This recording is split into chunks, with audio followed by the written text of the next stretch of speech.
আসসালামু আলাইকুম। আমি শামীমা খুলনা থেকে বলছি। বিডি ব্লগার শামীমা চ্যানেল থেকে আপনাদেরকে আরও একবার স্বাগত জানাই।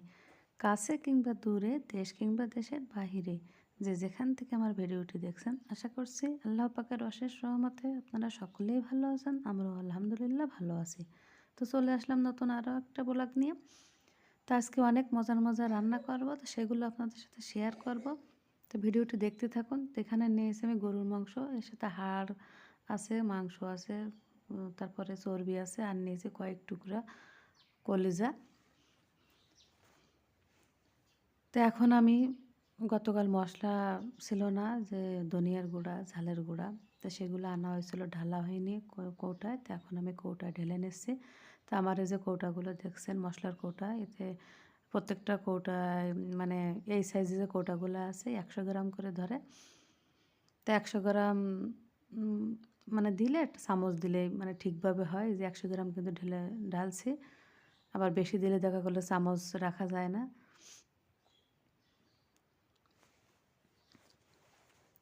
তো ধনিয়ার গুঁড়া, ঝালের গুঁড়াটা ঢেলে নিলাম। আর এই যে কৌটাগুলো রাখছি, এই যে বড়, এটা কিন্তু চকলেটের কৌটা। আরাফাত আরফি যখন ছোটো ছিল, ওদের ঢাকার থেকে চকলেট এনে দিয়েছিলো সেই কৌটা, তার ভিতরে এগুলো রেখে দিয়েছি। আর এখানে নিয়েছি আমি শুকনো ঝাল, তারপরে পেঁয়াজ, রসুন, আদা, এগুলো একসঙ্গে আমার যতটুকু লাগবে আমি নিয়েছি। এগুলো ব্লেন্ড করে নেব। আর এখানে নিশ্চয় হচ্ছে এলাচ, লবঙ্গ, আর দিয়ে দেবো কয়টা সাদা গোলমরিচ, আর কয়টা কালো গোলমরিচ, আর দিয়ে দেবো একটু জয়ফল আর জয়ত্রী। কারণ আমি মাংস রান্না করব, গরুর মাংস আর ডিম। তাই এর মধ্যে কিন্তু যে মশলাগুলো দিয়েছি সবগুলো দেওয়া যাবে। তো আমি একসাথে বেটে নেব, ব্লেন্ড করে নেব। আমার যতটুকু করে লাগবে আমি ততটুকু নেব, বাকিটুকু আমি ফ্রিজে রেখে দেবো। তো একটু পানি দিয়ে দিলাম, দিয়ে এখন আমি ব্লেন্ডারে ব্লেন্ড করে নেব। তা আসলে আমাদের মহিলাদের কিন্তু অনেক সুবিধা হয়েছে ব্লেন্ডারটা বের হওয়ার পরে। কারণ পাটায় বাটি ঝামেলা আর নাই। তাই এই ব্লেন্ডারটার আগেও আমি আগে 2টা ব্লেন্ডার ব্যবহার করছি। তো সে দুটো বেস্ট সার্ভিস দিয়েছিলো। এই ব্লেন্ডারটার বয়সও অনেক দিন, প্রায় 8 বছর। তাই এটা হচ্ছে ফিলিপস কোম্পানি। তাই দেখুন মশলাগুলো কিন্তু খুব সুন্দরভাবে বাটা হয়ে গেছে, ব্লেন্ড করা হয়ে গেছে। আর ওদিক থেকে কিন্তু আমি আগে থেকে আমি ডিম সিদ্ধ করে দিয়েছিলাম। ডিম সিদ্ধ করতে দিয়েছিলাম চুলা ধরায়। আমি রান্নাঘরে এসে প্রথম চুলাটা ধরে ডিমগুলো সিদ্ধ করতে দিয়ে আমি বাকি কাজ সেরে নিচ্ছিলাম। এতে করে কী হবে, আমার কাজের সময়টা বেঁচে যাবে। মানে দেখা গেলো ডিম সিদ্ধ হতে থাকবে, ওদিক থেকে বাকি কাজগুলো কিন্তু আমার করা হবে। তা ডিমগুলো আমি উঠিয়ে নিয়ে এখন ডিমগুলো আমি খোসাটা ছাড়িয়ে নেবো। আর ওদিক থেকে কিন্তু কড়াইটা ধুয়ে আমি কিছুটা পানি চুলায় দিয়েছি। পানিটা গরম হয়ে আসলে আমি যে কলিজা টুকরা আছে ওইগুলো দিয়ে দেবো। দিয়ে কলিজার ভিতরে কিন্তু অনেক ময়লা থাকে, তা গরম পানিতে একটু ফুটিয়ে নেব। তা ডিমগুলো বাসি ডিম হলে কিন্তু দেখুন খোসাগুলো খুব খুব ভালোভাবে ছাড়িয়ে যায়। আর যদি দেখা গেল বাসি না হয়, তাহলে কিন্তু খোসা ছাড়াতে চায় না, ডিমগুলো একদম ভেঙে চুরে দলা হয়ে যায়, সেগুলো ভাজাও যায় না। তা ডিম কেনার সময় কিন্তু দোকানে যেয়ে বলতে হয় যে আমাকে বাসি ডিম দিন। তা ডিমগুলো চুলে নিয়েছি, চুলে আমি ধুয়ে নিলাম, নিয়ে এখন আমি একটা কাঁটা চামচ নিয়েছি। কাঁটা চামচ দিয়ে আমি ডিমগুলো একটু ছিদ্র ছিদ্র করে নেব। এতে করে কী হবে, যে মশলাটা, লবণ, হলুদটা এগুলো ডিমের ভিতরে ভালোভাবে ঢুকবে। আসলে রান্না কিন্তু আমরা সকলেই করি, কম বেশি সবাই আমরা রান্না করতে পারি। কিন্তু আসলে আমি যে রান্না শেখাচ্ছি আপনাদেরকে তা না। যেহেতু আমার এটা ব্লগ ভিডিও, আমাদের দৈনন্দিন কাজকর্ম, রান্নাবান্না, সংসারে যাবতীয় কাজকর্ম, কেনাকাটা, মানে লাইফস্টাইল ব্লগ আর কি। তা এগুলো দেখানো হয়। তা আজকে আমি আমি কী কী রান্না করছি বাড়িতে সেগুলো আপনাদেরকে দেখাচ্ছি। আর এমনিতেই এটা কিন্তু শুক্রবারের ভিডিও। এমনিতে আমরা প্রত্যেক শুক্রবার গোশ রান্না করি। তো যেহেতু আমার আরশি বলছে, আরশি রেজাল্ট দিয়েছে, আরশি বলছে আম্মু আমার রেজাল্ট দিয়েছে, আমি ভালো রেজাল্ট করছি, তো আমাকে একটু ভালো খেতে দিতে হবে, রান্না করবা না সেই উপলক্ষে। তো সেজন্য আর কি একটু ডিম ভুনা করব, আর গোশ রান্না করব, গরুর গোশ, আর একটু পোলাও রান্না করব। তো সবগুলো আপনাদের সাথে শেয়ার করব ইনশাল্লাহ। তো ভিডিওটি দেখতে থাকুন। তা কথা বলতে বলতে কিন্তু এদিক থেকে আমি কলিজাগুলো গরম পানির ভিতরে দিয়ে দিয়েছি। আর এদিক থেকে গ্যাসের চুলায় ছোটো একটা কড়াই দিয়ে একটু তেল দিয়ে লবণ, সামান্য একটু লবণ ছিটিয়ে দিলাম। দিয়ে এখন ডিমগুলো দিয়ে আমি হালকা ভেজে নেবো। অনেকে আছেন যে ডিমগুলো অতিরিক্ত ভাজেন। ভাজার পরে দেখা গেল কি হয়, অতিরিক্ত ভাজলে ডিমের যে উপরের যে খোসাটা, চামড়াটা, মানে এটা একদম সেই ইসির মতো হয়ে যায়, রাবারের মতো। চাবানো যায় না, খেতেও ভালো লাগে না। তা আমি কিন্তু হালকা ভাজি, অত বেশি ডিপ ভাজি না, কড়া ভাজি না।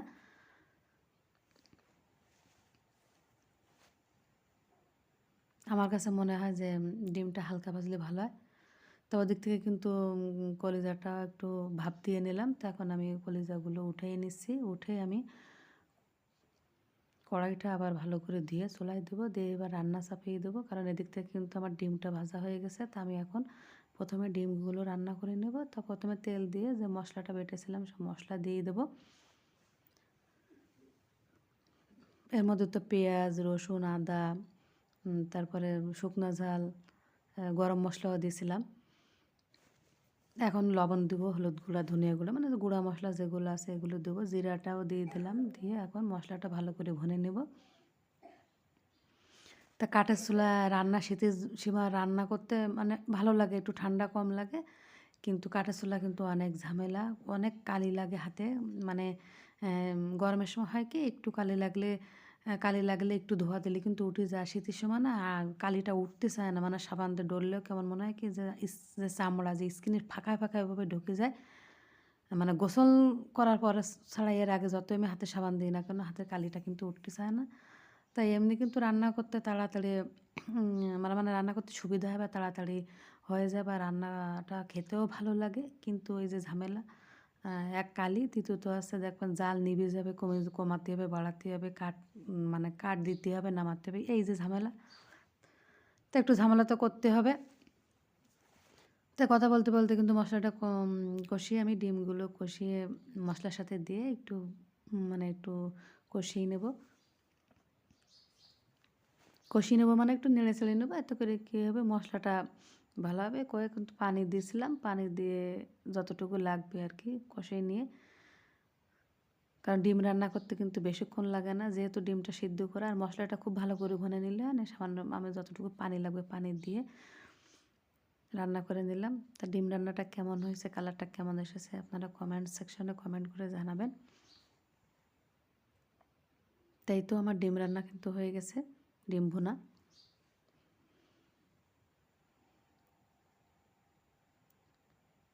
তাই এখন আমি একই কড়াইটা আমি ধোবো না, কারণ কড়াইতে যেহেতু তেল মশলা লেগে রয়েছে, গোশ রান্না করবো, এতে তো সমস্যা হবে না। তা আমি কড়াইতে আর আমি কিন্তু সরিষার তেল দিয়ে রান্না করি। সরিষার তেল দিয়ে আমি যে মশলা বেটে রেখেছিলাম সে মশলাগুলো দিয়ে দেবো। এরপরে যে গুঁড়ো মশলা আছে সবগুলো দিয়ে একটু গরম মশলা আস্ত দিয়ে দেবো। দিয়ে তারপরে আমি কাঠের চুলার পরে দিয়ে দেবো, কারণ কাঠের চুলা কিন্তু অনেক হিট হয়। যেহেতু আমি কড়াইটা মানে ডিমটা ঢালার পরে ধুয়ে নিয়ে মশলা কিছুটা লেগে আছে, তেল মশলা, তাতে এখনই যদি আমি দেখো এই যে মশলাগুলো দিব না দিয়ে যদি চুলার পরে দিই, তা কিন্তু চুলার গাটা মানে কড়াইয়ের গাটা যে মশলাটা লেগে আছে পুড়ে যেতে পারে। এই জন্য আমি গ্যাসের চুলার পরে কড়াইটা ঢেকে সব মশলাগুলো দিয়ে আমি এখন কড়াইটা আমি চুলার উপরে বসিয়ে দিলাম। তো এখন মশলাটা একটু কষিয়ে নেব, গোশের মশলাটা নিয়ে তারপরে গোশগুলো দিয়ে দেবো। আর গরুর গোশ রান্নাতে কিন্তু আমার অনেক সময় লাগে, প্রায় 2 ঘন্টার মতো লাগে। তো একটু পানি দিয়ে দিলাম, কারণ আমি প্রায় 1 থেকে 1 ঘন্টা আমি শুধু কষিয়েই নিই। কারণ আমরা গোশটা একটু নরম খাই, অনেকে আছে দেখি 1 ঘন্টার মধ্যে গোশ রান্না করা হয়ে যায়। আমরা অতটা শক্ত খাই না, আমরা গোশটা একটু নরম খাই। তো মশলাটা কিন্তু একটু কষিয়ে নিয়ে এখন আমি গরুর গোশতগুলো দিয়ে দিলাম। দিয়ে গোশগুলো একটু কষিয়ে নেব।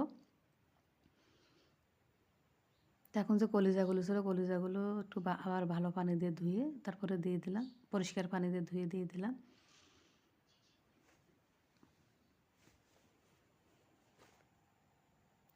তা আমারও তো অত সুন্দর রান্নাঘর নাই, কারণ এই বিল্ডিংটা কিন্তু অনেক পুরানো। যারা আমার পুরানো প্রথম থেকে দেখছেন আমার ভিডিওগুলো, আমার পুরানো ভিউয়ার, তারা কিন্তু জানেন আমি আগের ভিডিওতে আমি বলছি এই 2 তলার বিল্ডিংটা 2 তলার বয়সে কিন্তু 50 বছর প্রায়। তা রান্নাঘরটা কিন্তু ওয়ালটার অনেক জায়গায় ফেটে গেছে। তা যেহেতু কাঠের চুলায় রান্না করে দেখা গেলো কি অনেক সময় একটু ময়লা ছিটে যায়, জোয়ালের গায়ে ছিটে যেয়ে যে একটু দাগ লেগে যায়। তো ওইভাবে আর কি পরিষ্কার করলে ওইভাবে আর ওঠে না, পুরানো বিল্ডিং যেহেতু। তা আপনারা কেউ কিছু মনে করবেন না। আর আমি ঠান্ডার জন্য, যেহেতু এমনি ঠান্ডা চলছে আর আমার একটু ঠান্ডা লাগছে বেশ কয়েকদিন, ঠান্ডাটা কমছে না, আমি চুলাটা মানে ঠিক মতো সময় লেপতে পারে না। মাটির চুলা কিন্তু লেপে পুষে রাখলে খুব ভালো দেখা যায়। মাটির ঘরও কিন্তু দেখবেন লেপে রাখলে খুব ভালো দেখা যায়। তা কথা বলতে বলতে কিন্তু আমি মাংসগুলা গোশতগুলো কষিয়ে নিয়ে প্রায় ১ থেকে ১ ঘন্টার মতো কষিয়ে নিয়েছিলাম। তারপরে আমি আলু দিয়ে দিলাম। আলু দিয়ে আরেকটু কষিয়ে নিয়ে তারপরে ঝোলের পানি দিয়ে দিলাম। আসলে ঝোলের পানিটা এমনভাবে দিব যাতে গোশত সিদ্ধ হবে বা আলু সিদ্ধ হবে, আর একটু ঝোল, ঝোল রাখবো আজকের তরকারিটা। তো সেভাবে পানিটা দিব। এখন ঢেকে দিলাম। ঢেকে দিয়ে আমি আরও প্রায় ০.৫ ঘন্টার মতো রান্না করে নেব। তা আসলে যে গরুর গোশত রাঁধতে যে ২ ঘন্টা লাগে, এই পুরো ভিডিওটা যদি করি তাহলে কিন্তু আর ফোনেও চার্জ থাকবে না। আর কিন্তু অনেক সময়ের ব্যাপার। তা আমরা কিন্তু আম যেমন কষাতে দিছে সেই সময় কিন্তু ভিডিও অফ ছিল। তারপরে আবার যে সময় আলুটা দিয়ে একটু কষানো হয়েছে সেই সময় আবার ভিডিও অন করছি, ক্যামেরা অন করছি। তারপরে আবার জলের পানি দিলাম, সেই সময় ক্যামেরা অন করছি। তো এভাবে কিন্তু আমরা ভিডিও করি। তা এদিক থেকে কিন্তু আমি তরকারির টা মানে লবণটা হয়েছে কিনা চেক করে নিলাম। আর অফ ক্যামেরা কিন্তু আমি গরম মসলার গুঁড়া টুড়া এগুলো দিয়ে নিয়েছিলাম। তা তরকারিটা হয়ে গেছে, আমি গ্যাসের চুলার উপর নামিয়ে নিয়েছি। এখন আমি হাঁড়িতে পানি দিয়েছি, গরম পানি। এটা হচ্ছে আমার পোলাও রান্না করার জন্য লাগবে। তো এই যে, তা আমি অফ ক্যামেরা কিন্তু একটু বাগার দিয়েছিলাম, মানে একটু শুকনো ঝালে যে কালো কালো ছোটো ছোটো দেখছেন, শুকনো ঝাল আর পেঁয়াজ রসুন আর কয়টা জিরা দিয়ে বাগার দিয়েছিলাম। তো আসলে ওই আমার ফোন চার্জে দেওয়া ছিল, ওটা আমার ভিডিও করতে পারিনি, সরি। তা আপনারা এরকম একটু বাগার দেবেন, তাহলে দেখবেন যে মানে গোশতটা খেতে অনেক টেস্টি হবে, সুন্দর একটা গন্ধ আসবে। তো এদিক থেকে এখন আমি রাইস কুকারে পোলাও রান্না করব। তাই যে আমার ছেলে অলরেডি রান্নাঘরে এসেছে, যে আম্মু রান্না হয়েছে কিনা। এখন বাজে কিন্তু প্রায় সাড়ে ১০টার মতো, এখনও ১১টা বাজেনি। তা যেদিন দেখা গেলো ভালো মন্দ রান্না হয়, পোলাওটা আমার ছেলেমেয়েরা খুব বেশি পছন্দ করে, সেদিন ওরা রান্নাঘরে মানে ওদের রান্নাঘরে যাতায়াতটা খুব বেড়ে যায়, মানে এসে দেখতে থাকে যে রান্নাটা হয়েছে কিনা।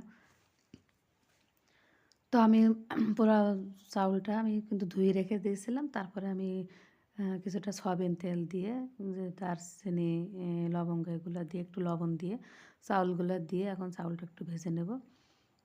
তো ভাজতেছিলাম, এমন সময় আমার এই যে বড় মেয়ে আরফি এসেছে, বলছে আম্মু আমি একটু নাড়বো। তো এই যে দেখুন নাড়তেছে, দেখুন, দেখছেন কীভাবে নাড়ছে।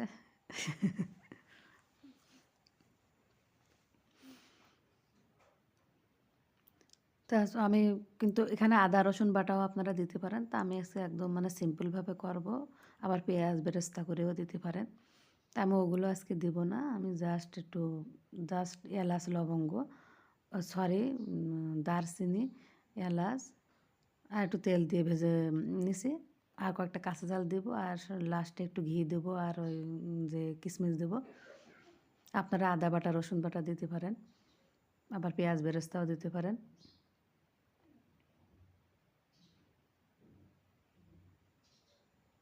তা পোলাওটা রাঁধতে কিন্তু খুব বেশি সময় লাগে না। তো চাউলটা ভেজে নিয়ে পানি যতটুকু চাউল দিয়েছি তার ডাবল দিয়েছি, কাঁচা ঝাল দিয়েছিলাম, দিয়ে এখন ঢেকে দিলাম। এখন একটু ওয়েট করব। একটু দেখবেন ৫-৭ মিনিট পরে চাউলটা আর পানিটা যখন সমান সমান হয়ে যাবে, তখন একটু আমি সামান্য একটু চিনি ছিটিয়ে দিচ্ছি। অনেকে আছে পোলাওটা একটু হালকা মিষ্টি হলে পছন্দ করে, আবার অনেকে পছন্দ করেন না। তা একটু চিনি দিলে আমার বাচ্চারা পছন্দ করে, হালকা মিষ্টি মিষ্টি হলে তো একটু চিনি দিয়ে দিলাম। তো চিনিটা আপনারা যে সময় ফোটার আগে আগে দেবেন, প্রথমে দেবেন না, তাহলে কিন্তু চাউলটা ফুটতে দেরি হবে। আর এখন কিশমিশ দিয়ে দিচ্ছি। আপনারা এখানে মটরশুঁটিও দিতে পারেন, আবার গাজরও দিতে পারেন। সবজি পোলাও করলে তো গাজর, ফুলকপি এগুলো দেওয়া দিলে ভালো হয় আর কি। দিয়ে আমি ঢেকে দিলাম। তো আমার পোলাওটা কিন্তু প্রায় রান্না শেষ পর্যায়ে। তো এই যে রান্নাটা কিন্তু হয়ে গেছে। আবার আবার পুরা পোলাওটা আপনারা পুরোটাই ঘি দিয়ে রান্না করতে পারেন। তো যেহেতু ঘির অনেক দাম আর আমার কাছে ঘি বেশি ছিল না, তো আমি মানে অল্প একটু ছিল, তো আমি ১ চামচ পরিমাণ ঘি এখন এর উপর দিয়ে দেবো। তো এই যে ঘিটা কিন্তু জমে গেছে একদম। তো দিয়ে দিলে কী হবে, ঘির যে ফ্লেভারটা যে পোলাওর মধ্যে, এখন যেহেতু পোলাওটা রান্না হয়ে গেছে, পোলাওর এই পর্যায়ে এসে ঘিটা দিলে মানে ঘির ফ্লেভারটা অটুট থাকবে।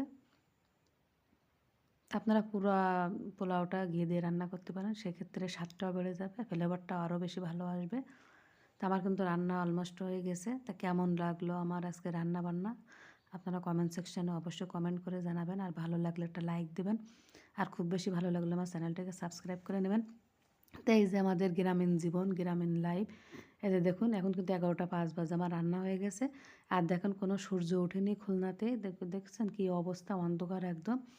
তা আমি কিন্তু এখন রান্না বাড়া শেষ, আমি একটু নিচে নামছি।